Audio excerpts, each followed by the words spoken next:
सभी को जय श्री कृष्णा। आज का प्रश्न है, मकर संक्रांति का आध्यात्मिक और वैज्ञानिक महत्व क्या है। भविष्य में आप मकर संक्रांति के त्यौहार को किस रूप में देखते या मनाना पसंद करेंगे। आप सभी को मकर संक्रांति की हार्दिक शुभकामनाएं। भारत एक ऐसा देश है जिसे त्योहारों और उत्सवों की भूमि कहा जाता है।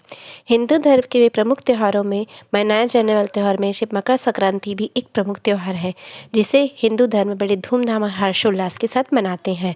मकर संक्रांति हिंदू त्यौहार जो कि हर साल 14 जनवरी को मनाया जाता है, पर कभी कभी यह 15 जनवरी को भी मनाया जाता है। ये कहते हैं कि इस दिन गंगा नदी में स्नान करने से हमारे सारे पाप धुल जाते हैं। बच्चे पतंग उड़ाकर मिठाई का आनंद उठाते हैं। मकर संक्रांति क्यों मनाई जाती है। पौष मास में जब सूर्य धनु राशि को छोड़कर मकर राशि में प्रवेश करता है तो मकर संक्रांति का पर्व मनाया जाता है। सूर्य धनु राशि से मकर राशि में प्रवेश करता है, इसलिए इसे मकर संक्रांति के नाम से जाना जाता है। हिंदू धर्म माह को 2 पक्षों में बांटा गया है, कृष्ण पक्ष और शुक्ल पक्ष। ठीक इसी तरह वर्ष को भी 2 आयन में बांटा गया है, उत्तरायण और दक्षिणायन। इन्हीं दोनों को मिलाया जाने से संपूर्ण वर्ष पूर्ण होता है। मकर संक्रांति के दिन से ही सूर्य की उत्तरायण की गति प्रारंभ हो जाती है, इसलिए इसे उत्तरायण भी कहते हैं। वैसे तो ये जनवरी माह की 14 तारीख को मनाया जाना चाहिए, पर यह 15 जनवरी को भी मनाया जाता है। यह माना जाता है कि भगवान सूर्य पुत्र शनि से मिलने उनके घर गए थे। वह दिन है जब सूर्य उत्तर की ओर बढ़ता है। हिंदुओं के लिए सूर्य एक रोशनी, ताकत और ज्ञान का प्रतीक है। मकर संक्रांति त्यौहार सभी को अंधेरे से रोशनी की ओर बढ़ने के लिए प्रेरित करता है। इस दिन सूर्योदय से सूर्यास्त तक प्रेरणा अधिक से अधिक चैतन्य रहती है और दिव्य जागरूकता आती है, इसलिए ऐसे आध्यात्मिक महत्व भी है। जो लोग इस विशेष दिन को मनाते हैं वे अपने घरों में मकर संक्रांति की पूजा कर अपने आप को शुद्ध कर धर्म फैलाने का यह धार्मिक समय होता है। इस दिन खिचड़ी का दान किया जाना विशेष रूप से महत्वपूर्ण होता है। इसके अलावा इन अलग अलग शहरों में इसे अलग अलग नामों से जाना जाता है और बहुत जगह पतंग भी उड़ाई जाती है। मकर संक्रांति मनाने का आध्यात्मिक कारण। संक्रांत का अर्थ है सूर्य का एक राशि से अलग राशि में जाना या संक्रमण करना। पौष मास में सूर्य का धनु राशि को छोड़कर मकर राशि में प्रवेश कर मकर संक्रांति रूप में जाना जाता है। सामान्यतः भारतीय पंचांग पद्धति के अनुसार समस्त गति चंद्रमा की गति के आधार पर निर्धारित की जाती है, किंतु मकर संक्रांति को सूर्य की गति से निर्धारित किया जाता है। मकर संक्रांति हिंदुओं का प्रमुख पर्व है। उत्तर भारत में इसे मकर संक्रांति, पंजाब में लोहड़ी, गढ़वाल में खिचड़ी संक्रांत, गुजरात में उत्तरायण, तमिलनाडु में पोंगल और कर्नाटक, केरल और आंध्र प्रदेश में भी संक्रांति कहा जाता है। मकर संक्रांति से पहले सूर्य दक्षिण के निकट होता है किंतु मकर संक्रांति से शुरू होकर दिन बड़े होने लगते हैं। मकर संक्रांति का वैज्ञानिक महत्व। पुराण और विज्ञान दोनों में सूर्य की उत्तरायण स्थिति का अधिक महत्व है। सूर्य के उत्तरायण होने पर दिन बड़े होते हैं, इससे मनुष्य की कार्य क्षमता में वृद्धि होती है, मानव प्रगति की ओर अग्रसर होता है और प्रकाश में वृद्धि के कारण मनुष्य की शक्ति में वृद्धि होने लगते हैं।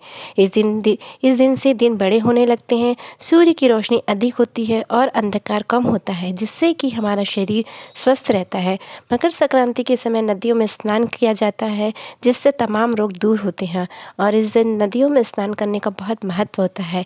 इस मौसम में तिल गुड़ का सेवन फायदेमंद होता है। चिकित्सा में यह विज्ञान भी कहता है कि इससे शरीर को ऊर्जा मिलती है और ऊर्जा सर्दी में शरीर की रक्षा करती है और इस दिन खिचड़ी बनाने का भी महत्व है। विज्ञान के अनुसार खिचड़ी खाने पर शरीर की रोग प्रतिरोधक क्षमता बढ़ती है और बैक्टीरिया से लड़ने में मदद मिलती है। मकर संक्रांति मनाने जाकर आगे किस प्रकार मनाया जाना चाहिए। आज की मकर संक्रांति हर बार की तरह आधुनिकीकरण के तरीके से मनाए जाने लगी है। इस समय में खुले मैदानों पर खाली जगह पतंग उड़ाना जिससे किसी तरह की दुर्घटना नहीं होती थी, लेकिन अब समय विपरीत हो गए हैं। लोग खतरनाक मांझा का उपयोग करते हैं, छत पर पतंग उड़ाने जाते हैं तो कई बार दुर्घटनाएं होती हैं। पहले लोग कई तरह के पकवान मिठाई घर पर ही परिवार के साथ मनाते थे, पर अब पार्टी का रूप लेने लगे हैं और मिठाइयाँ और रेडीमेड आती हैं, जिससे कि लोग शौक़ से खाना भी पसंद नहीं करते। हमें तिल के लड्डू, गुड़ के लड्डू सब जब घर में बनाते हैं तो बच्चों को देखने में भी बड़ा मज़ा आता है। उन्हें बताना भी चाहिए कि आज के दिन इन सब का बहुत महत्व है। सभी लोग आगे के लिए इसका महत्व बताते हुए तिल का क्या महत्व है, सूर्य भगवान को क्यों अर्घ दिया जाता है, तिल में मिले जल के महत्व को बताना, हमें बच्चों से भी सूर्य भगवान को जल के अर्घ चढ़ाने का महत्व, उनका क्यों चढ़ाया जाता है, यह सभी बताना आवश्यक होना चाहिए। सूर्य भगवान को जल अर्पित करने से हमारे शरीर में ऊर्जा प्राप्त होती है। यह सभी रोगों से लड़ने में सहायक होती है। पतंगबाजी होती है तो इसके लिए भी घर के बड़े बुजुर्ग आस पड़ोस के लोग मिलकर खुले मैदान में जाकर पतंग उड़ाने का आनंद ले सकते हैं और बच्चों को भी अपने साथ ले जाकर इस त्यौहार को बारे में बता सकते हैं। मकर संक्रांति के दिन दान करने का महत्व है, यह अन्य दिनों की तुलना में बढ़ जाता है और इस दिन व्यक्ति को यथासंभव किसी गरीब को अनुदान तिल व गुड़ का दान करना चाहिए। काले तिल के दान का महत्व है, काले कंबल के दान का भी बहुत महत्व होता है। धर्म शास्त्रों के अनुसार कोई भी धर्म कार्य तभी फल देता है जब पूर्ण आस्था से किया जाए। मकर संक्रांति के अनुसार भगवान आशुतोष भगवान विष्णु को आत्मज्ञान का दान दिए थे। कहा जाता है कि आज के दिन गंगा जी भागीरथी के पीछे चलकर कपिल मुनि के आश्रम में जाकर मिली थी। सूर्य के प्रकाश में गर्मियों में चेतना का विकास होता है। तिल का प्रयोग किए जाना, तिल से बने व्यंजनों की खुशबू अगर घर में आती है, तेल का प्रयोग सभी रोगों को नष्ट करता है। जो हम करें वह बच्चे देखकर अनुसरण करते हैं, यह तो हम सभी जानते हैं। तो हम बच्चों को अपने साथ लेकर यह सभी कार्य करें तो बच्चे देखकर अपनाने की कोशिश करते हैं। उन्हें हर हिंदू त्यौहार के बारे में पुस्तक में पढ़ना या फिर आजकल मोबाइल का ज़माना है तो थोड़ा सा गूगल से भी बताना चाहिए। हर त्यौहार पर थोड़ी बातचीत घर पर होती रहनी चाहिए तो बच्चे हमसे बहुत कुछ सीख सकते हैं। तिल का लड्डू खाकर बच्चे बूढ़े सभी बेहद प्रसन्न होकर संक्रांति का पर्व, नए साल का गीत, तिल खाओ बंदे सभी दूर भागेंगे रोग, नदी में पहले नहा फिर ईश्वर को लगा भोग, सूर्य देव में पूजन कर जीवन होता है धन्य, यह है एक नया सौजन्य। और विशेष सभी राज्यों का एवं सभी त्योहारों का अलग अलग रूपों में मनाया जाना, जैसे हमारे समाज में 14 किसी भी वस्तु का थाली में रखकर हाथ फेरकर सासू को देकर फिर उसे दान दिया जाता है। महाराष्ट्र में बच्चों की लूट मतलब उस दिन पूजा करके बच्चों को बिठाकर बहुत सारे द्रव्य को उछाला जाता है। इस प्रकार उत्सव मनाया जाता है।